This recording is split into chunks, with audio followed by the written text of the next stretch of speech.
eu sou Sheila Sodré e você está assistindo ao programa Café com Direito, aqui na sua TV Master, diretamente da família Mussini, um restaurante onde tem as melhores massas de João Pessoa, uma massa italiana de altíssima qualidade, sem contar com o almoço, com um piano maravilhoso. Os meus convidados aqui que retornaram da semana passada, para quem assistiu o programa Café com Direito, porque nós estamos debatendo a vaga do 5º Constitucional ao Tribunal Regional do Trabalho da 13ª Região. E se você não assistiu ao nosso programa da semana passada, tem a oportunidade de assistir no YouTube, que você vai ver um pouquinho dessa primeira discussão, que foi sobre a própria sistemática da seleção e também como anda o nosso tribunal. Porque nesse programa não será esse tema, mas já está vencido, você vai ter que assistir pela internet. Nós vamos discutir agora sobre a pessoa dos candidatos, né? E aqui eu estou novamente apresentando Hermano Gadelha e o advogado Brasil. E aí a pergunta tem que ser direta. Quem é o cidadão paraibano Brasil que está disputando, ou que está colocando o seu nome para a vaga do 5º Constitucional para o TRT?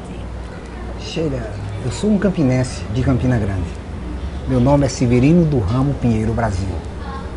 Moro em Campina Grande, advogo em Campina Grande já há 32 anos. É mais do que uma história, certo? E tenho uma família, minha esposa Isinete Brasil, certo? 2 filhas, Catarina Brasil e Micheline Brasil. A Catarina preferiu encaminhar pelo ramo do turismo, é turismóloga, certo? Professora de universidade.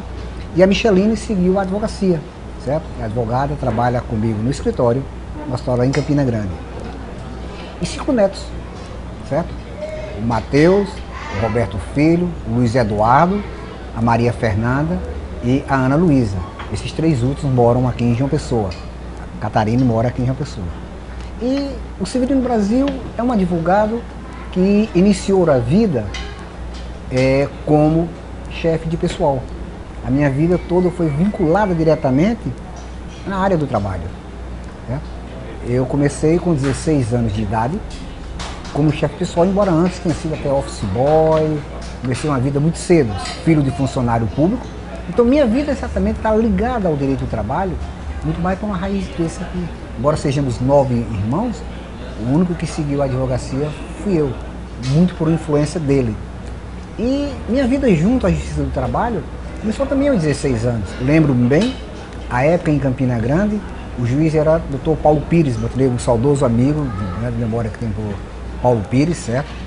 Já não está entre nós, mas uma figura excepcional, gostava muito dele. E lembro a primeira audiência que eu fui como preposto. E quando sentei para preposto, ele olhou para mim e falou: quantos anos você tem? Eu disse 17 anos. Ele disse: vai ter que esperar 1 ano para poder ser preposto, porque aí não pode ser. Certo? Eu comecei aí. Eu me apaixonei pelo direito do trabalho, certo? E formei ainda em contabilidade em primeiro lugar, fiz um curso técnico com minha esposa, Isinete Brasil, certo? E depois fiz o curso de Direito. E já comecei na profissão de Direito. Estou no direito, começando, quando eu comecei a divulgar na Paraíba, era a 6ª Região. O juiz, o presidente do tribunal na época, era o Dr. Alfredo Duarte, que tinha sido juiz em Campina Grande, um grande amigo, certo? E aí comecei a ver, eu vi esse Tribunal do Trabalho da Paraíba nascer. Nasceu na casa de Paulo Pires, certo? Foi juiz em Campina Grande, Paulo foi o grande timoneiro da construção desse tribunal, seccionado depois por Dr. Geraldo, certo? O Dr. Raimundo Pinheiro, e o Dr. Aloysio, que faleceu há pouco mais de 10 dias, certo? O Dr. Tarcísio, acompanhei todo esse desenrolar desse trabalho, certo? Um trabalho que foi visto aqui, à época, lembro bem, a minha esposa, Isinete Brasil, que é professora de Direito do Trabalho, titular da Universidade Estadual da Paraíba, ela concorreu a esse cargo que hoje eu tenho ousadia de concorrer, certo? Ela chegou a ter, ela ficou numa nomeação, chegou a ter o ato assinado pelo presidente José Sarney, à época, certo? Mas, infelizmente, por outras questões, acabou sendo nomeado um outro advogado, certo? Eu confesso a você que ficamos esse ano todo, já com os 32 anos de advocacia, e fazer aí esse espaço de que essa é a minha vida. Hoje eu advogo, certo? Adoro a advocacia, certo? É um ramo que eu gosto, especialmente a advocacia de direito do trabalho. Esse foi Brasil. E agora, Hermano Gadelha. Quem é o cidadão paraibano Hermano Gadelha? Chega, eu sou um advogado, né, que adoro a advocacia. Eu comecei minha vida em outros ares, literalmente. Fui aos 18 anos funcionário da Varig, depois fui funcionário da Vasco. Em seguida, por muita insistência dos meus pais, terminei seguindo a minha carreira para o Tribunal de Justiça. Ingressei na assessoria de desembargadoria, porque tinha um pai, à época, tinha ascendido ao tribunal através do 5º como Ministério Público, que chegou. Minha mãe, juíza de carreira, e fiz concurso para o Tribunal de Justiça, onde fui nomeado como oficial de justiça. Fui coordenador da Escola Superior de Magistratura, da ESMA, aqui na Paraíba. Passei muito tempo. Depois tive a felicidade de conhecer um magistrado que acabara de ingressar na magistratura e que me fez uma proposta, me passar toda a estrutura que ele tinha à época, pequena, mas era a sua estrutura, para que eu iniciasse a advocacia. E pedi exoneração de um cargo efetivo que eu tinha. Ou seja, depois de passar num concurso público, deixei o tribunal. Isso dentro da minha casa foi um tumulto tremendo, porque meus pais não conseguiam compreender. Funcionários públicos de carreira e eu pedindo exoneração do cargo para ser advogado autônomo, como todos nós, né, somos. Então deixar aquele certo pelo incerto. E me apaixonei pela advocacia. Vivo a advocacia. Depois da atividade como advogado autônomo, eu consegui formar a minha primeira sociedade.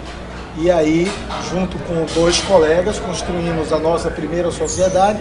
Em seguida, cada um foi seguindo o seu mundo, e então formamos uma sociedade de advogados, hoje com o nome do meu pai, que é Coriolano Dias de Sá, Sociedade de Advogados, que eu tenho honrosos sócios que até hoje estão comigo. Durante esse tempo, tive a felicidade de conhecer também outras entidades de classe, não só a OAB, aqui estamos vinculados, mas também o CESA, que é o Centro de Estudos e Sociedade de Advogados. Também me afiliei a um grupo de sociedades de advogados, sempre na construção, né, e na ideia de melhorar a nossa advocacia. Compartilho, divido todo esse sofrimento e todas as alegrias que eu tenho na advocacia com os meus colegas. Faço questão de sempre fazer presente em todas as atividades que sejam em benefício dos advogados e das sociedades de advogados. Eu sempre fiz e farei, né, a minha presença na defesa das prerrogativas. Mas isso não significa que não abrirei mão dos princípios. Eu acho que isso sobrepõe a qualquer coisa.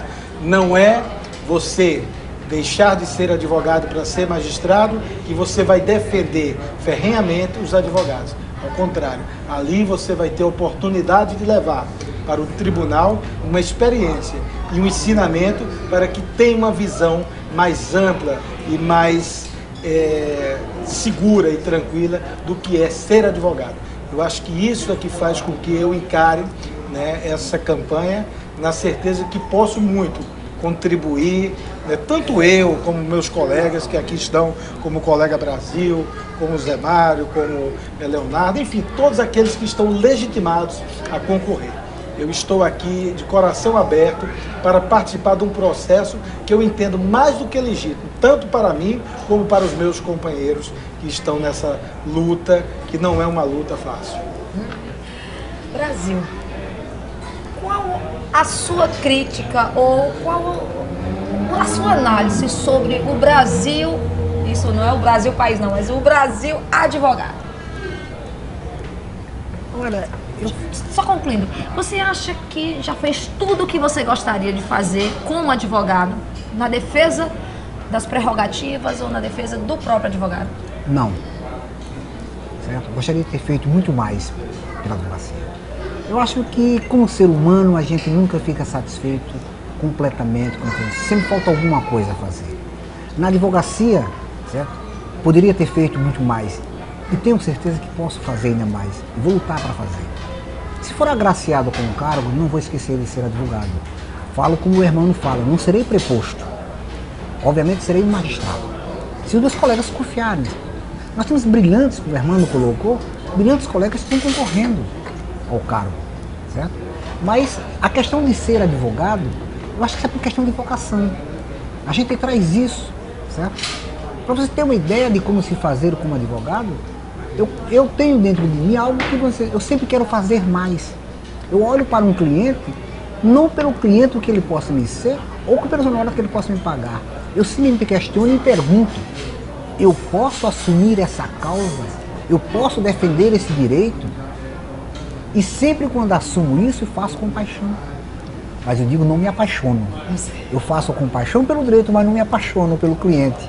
Porque um dos maiores erros que se pode cometer no exercício da advocacia é se apaixonar pelo cliente e você esquece o direito. Você acaba atropelando. Certo? Porque o direito é uma evolução. É uma evolução da própria sociedade. E nós somos o agente disso. Nós somos o agente. Você pode lembrar, no princípio da colonização do Brasil, nós tivemos a escravatura.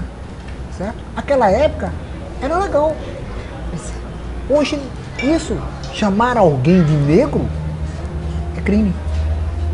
Mas isso pergunta, o que é isso? É uma evolução da sociedade. Então o direito tem essa dinâmica de evoluir. E como advogado, eu sempre busco isso. Uma das coisas que eu questiono bastante, certo? E faço questionamento, por exemplo, nas escolas de direito. Algo que eu gostaria de ver com uma cadeira de direito, certo? Porque na advocacia nós temos ainda um curricular do século XVIII, certo? Nós formamos o advogado para o embate jurídico do contencioso. Nós precisamos mudar essa fase. Não há mais espaço na sociedade para que você transforme a plena discussão de direito numa lide contenciosa. Nós temos que ter as conciliações, as mediações, as arbitragens. Isso é que faz direito. Porque a pior coisa do direito é a decisão de um terceiro. Por mais justa que seja a decisão de um judiciário, ela sempre será a decisão do judiciário. Para quem ganha e para quem perde. Porque nunca será a sua decisão. Será sempre a decisão do judiciário. Mesmo o eventual ganhador, naquele instante, ele vai sentir-se um momento perdedor. E o perdedor vai se sentir eventualmente ganhador. Certo? Mas é necessário. Aí eu chamo de equilíbrio social da democracia. Certo? Mas acho que a advocacia tem que evoluir nesse ponto. A advocacia tem que evoluir para um aspecto desse tipo. Em primeiro lugar, nós temos a discussão conciliatória. Essa é a evolução da sociedade. Mas eu acredito que a gente tem caminhado para esse foco da conciliação. Até os próprios tribunais têm feito isso. Agora, Hermano Gadelha, me fale, faça a sua crítica sobre a tua advocacia, o teu papel como advogado na nossa sociedade que nós estamos, que a gente convive. Não, eu falo na sociedade não só territorial. Sheila, eu sinto, né, que hoje nós precisamos desjudicializar as demandas. E tivemos uma decisão do Supremo Tribunal Federal e que isso ela chegou a acontecer em decorrência da insistência de vários magistrados no sentido de não valorizar as comissões de conciliação prévia. Eu acho que isso foi um retrocesso. Né? Desjudicializar, valorizar o advogado, valorizar a composição. Eu sinto uma falta tremenda não poder sentar com um colega e decidir com o colega um destino de quem quer que seja. Uma lide, seja ela de caráter civil ou trabalhista. Para mim, isso faz com que nós nos tornamos pequenos. Eu acho que devemos dar importância, sim, a um trabalho, a uma exigência do CNJ para que se façam conciliações. Mas essas conciliações, na forma que ela está sendo feita, elas causam prejuízo. Não estou discutindo conciliação dessa maneira. Nós queremos sentar, debater, e eu acho que valorizar a categoria do advogado através das composições e depois levar ao judiciário. Se o judiciário sente a necessidade de chancelar, homologar, que o faça, mas não que retire esse direito que é tão importante para a categoria dos advogados. É isso aí, o debate está ficando mais interessante, mas vocês perceberam que esse é o objetivo aqui nesse nosso programa, é mostrar e apresentar esses dois candidatos que estão se predispondo, né, e colocando o seu nome para ser avaliado, se apresentando para vocês, colegas, e para toda a sociedade. Mas o programa vai ficando aqui nesse primeiro bloco, não mude de canal, permaneça aqui na Master, que nós já retornaremos agora para saber posteriormente por que então esses nossos colegas brilhantes advogados querem querem uma vaga à magistratura. Não saia daí, já retornamos aqui com o programa Café com Direito.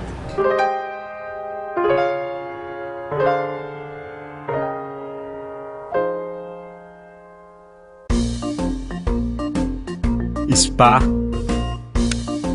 home cinema, salão de jogos.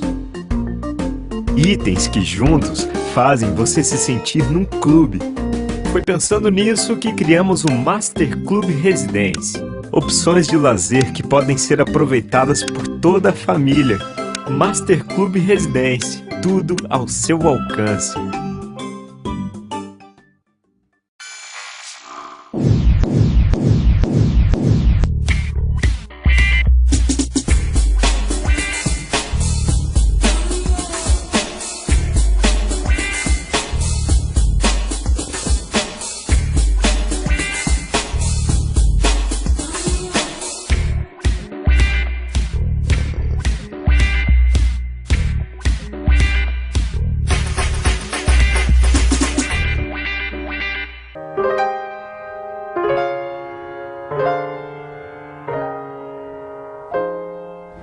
Estamos de volta com o segundo bloco do programa Café com Direito, diretamente aqui do restaurante Família Mussini, uma comida italiana ao som de uma boa música e, claro, como sempre, um bom restaurante em boa companhia, como eu estou fazendo aqui no programa Café com Direito, na companhia do Dr. Hermano Gadelha e Dr. Brasil.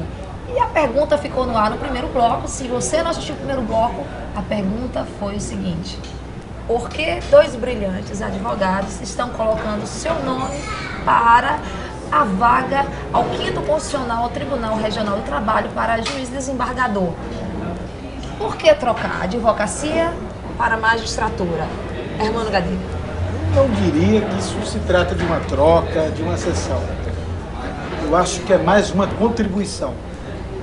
A experiência de vida, o que nós adquirimos ao longo do tempo, faz com que a gente possa colaborar e muito, com o judiciário.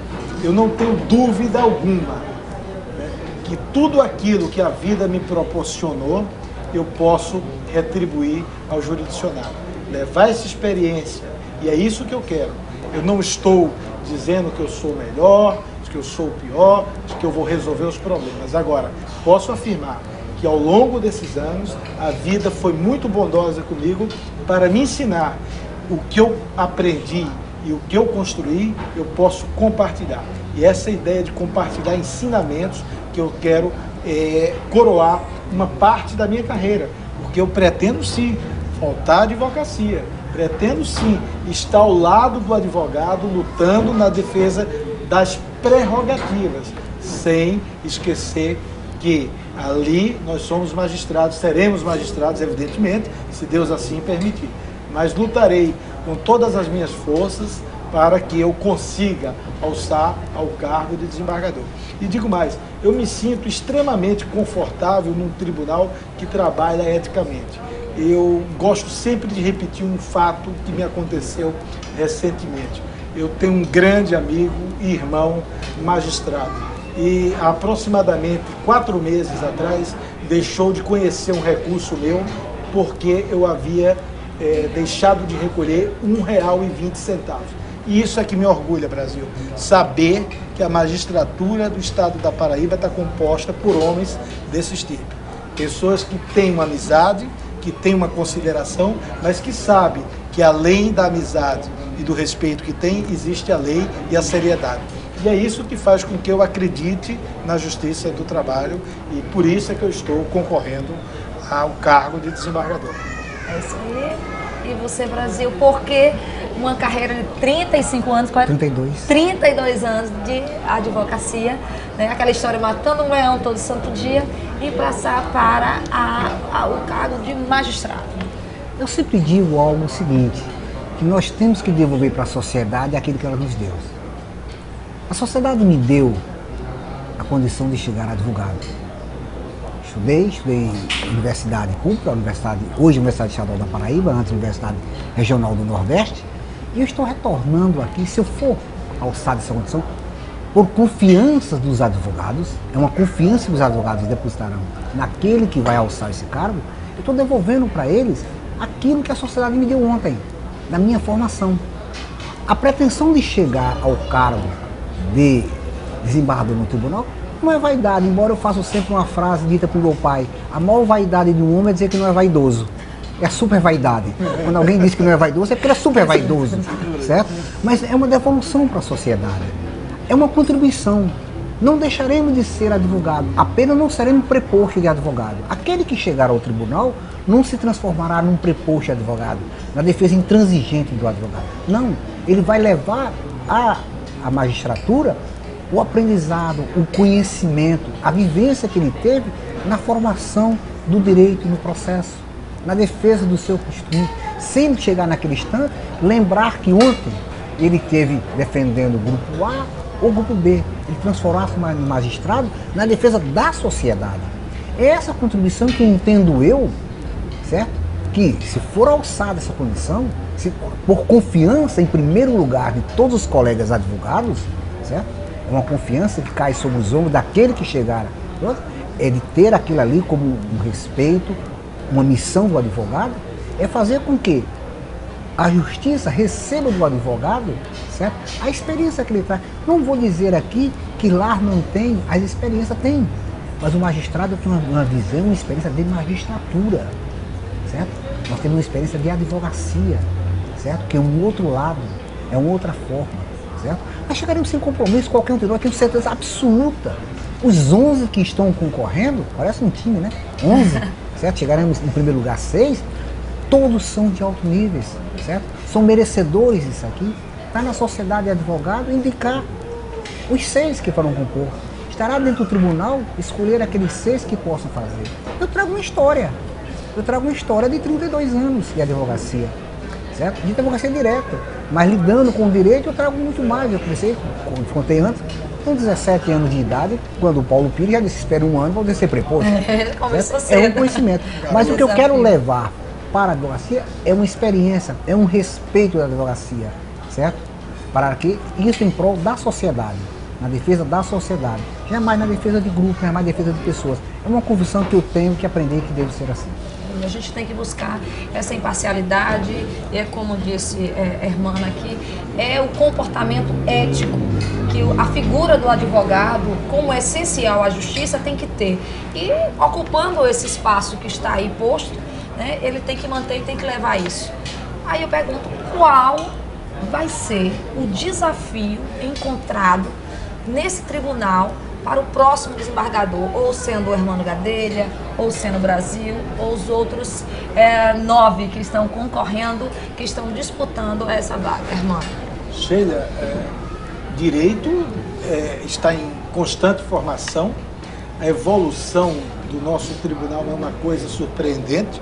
Nós falamos aqui, né, sobre o processo eletrônico, né? Eu acho que os desafios agora são mais tecnológicos, né?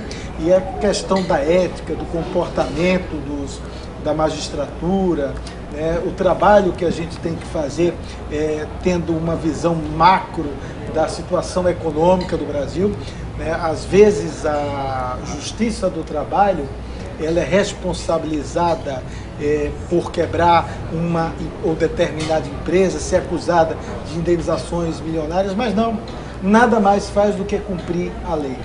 A Justiça do Trabalho, às vezes, precisa se adequar com a realidade, né? E talvez isso, como advogado, a gente possa contribuir, porque conhecer um pouco da máquina, da economia, saber como é que funciona uma empresa, o que é que representa uma indenização para uma empresa. Talvez a gente não conheça o sistema tributário, o que é que aquilo vai representar para uma empresa que trabalha no regime de lucro presumido, lucro real. Cada um tem um impacto, Simples. né? Sim, cada um vai impactar de uma forma. Então as indenizações, às vezes aparentemente inofensivas, ela causa um tremendo prejuízo, Dano, né? a sociedade. E às vezes a gente resolve um problema de um e descobre de outros, né? Então é preciso a gente ter muito cuidado, né? Agora, nós estamos evoluindo, esse tribunal tem sido assim vigilante, eu tenho acompanhado perante o julgamento das turmas do Tribunal Pleno, e eu acho que o grande desafio é se manter, né, alinhado com o tribunal, respeitando os princípios éticos e morais e construindo uma sociedade melhor e mais justa. Eu acredito que aí nós teremos o direito realmente representado pelo símbolo da justiça. Nada melhor do que estar trabalhando numa corte que hoje você pode sair de cabeça erguida. Eu sempre digo, uma das coisas mais interessantes que acontece no tribunal é quando nós estamos falando na sustentação oral e aquele desembargador, desembargadora, retira o processo para uma melhor análise. Isso é um respeito ao jurisdicionário, é um respeito ao direito, né? Ele não tem o apego ao voto, né? Ele não tem o apego àquela decisão. Ele é capaz de modificar o seu entendimento e voltar atrás para que a melhor justiça seja distribuída. Eu acho que isso é um grande avanço e que a gente tem que estar atento para não perder essa tão representativa ativismo, né? Isso é um ativismo, você participa, você constrói. E é isso que eu quero, né? Tá lá junto para construir uns dias melhores para a nossa advocacia. E aí, Brasil, quais os desafios que serão enfrentados pelo próximo desembargador representando um advogado no TRT? Sheila, eu digo o seguinte, sequenciando as palavras do Hermano, que o grande desafio de quem pretende chegar a esse cargo de desembargador é acompanhar a evolução de uma sociedade. Nós temos uma sociedade que evoluiu, certo? Eu posso falar de dois momentos de sociedade. Eu sou do século passado. Estou no século... A gente esquece desse detalhe. Certo? Eu nasci no século passado, certo? Vivi praticamente 50 anos no século passado e estou vivendo agora mais um período nesse novo século. Mas não posso pensar como ontem, nem posso pensar só como agora. Eu tenho que pensar no futuro. Essa sociedade caminha, essa sociedade precisa de coisa. O que nós precisamos fazer, o desafio de um desembargador dentro de um tribunal, é ele olhar para a sociedade. Certo? Seja a sociedade trabalhadora, seja a sociedade econômica, aquela que oferece a vaga, o trabalho para o trabalhador. Ele não pode simplesmente separar e simplesmente ter uma visão unilateral. Certo? Realmente a justiça do trabalho, ela nasceu e tem a sua finalidade. Ela realmente é protetiva. E tem que ser. Porque o trabalhador tem apenas uma arma, que é o seu trabalho. Quando a empresa tem uma arma mais forte, que é econômica. Mas nós não podemos simplesmente definir isso como meio a meio. Dizer, não vou fazer tudo isso por esse aqui, porque ele não tem poder econômico. Eu vou fazer tudo isso por esse aqui, porque é ele que dá o emprego. Nós temos que buscar exatamente um equilíbrio disso aqui. O desafio de um desembargador, chegando na condição de advogado, é levar para o tribunal a evolução de uma sociedade. Ele não pode pensar em chegar a um tribunal e ficar pensando como advogado. Também não pode chegar a um tribunal e pôr a toga sobre o ombro e imaginar que nunca foi advogado. Não dá para desvincular e nem simplesmente apagar toda a experiência. Ele tem que criar aí um ensino de uma sociedade. É um desafio grande, certo? Que eu tenho uma certeza que os concorrentes estarão aptos a fazer isso aqui e ter a finalidade que espera. Crescer com a sociedade. Nosso direito não é estanque, direito é dinâmico. Nós não podemos pensar direito como ontem, na era romana. Temos que pensar direito com o futuro, um direito de cibernética talvez. Não, e o direito que está sempre avançando. E é isso que a gente tenta fazer aqui, é levar para você, telespectador, um direito, né, mais moderno. E aqui na situação, nesse momento que nós estamos vivendo na sociedade paraibana, da escolha dessa vaga para desembargador do Tribunal Regional do Trabalho, a gente tenta fazer esse trabalho, né, aqui abrindo esse espaço no programa, por ser um programa bem direcionado, é o Café com Direito, acreditamos ser oportuno, e eu só tenho que agradecer, né, aos meus convidados que vieram aqui, né, compartilhar com vocês, né, e se apresentar, se expor diante desse processo. E eu deixo alguns raros minutos aqui, não só para agora agradecer, que eu não vou nem deixar muito espaço, mas para fazer um agradecimento macro.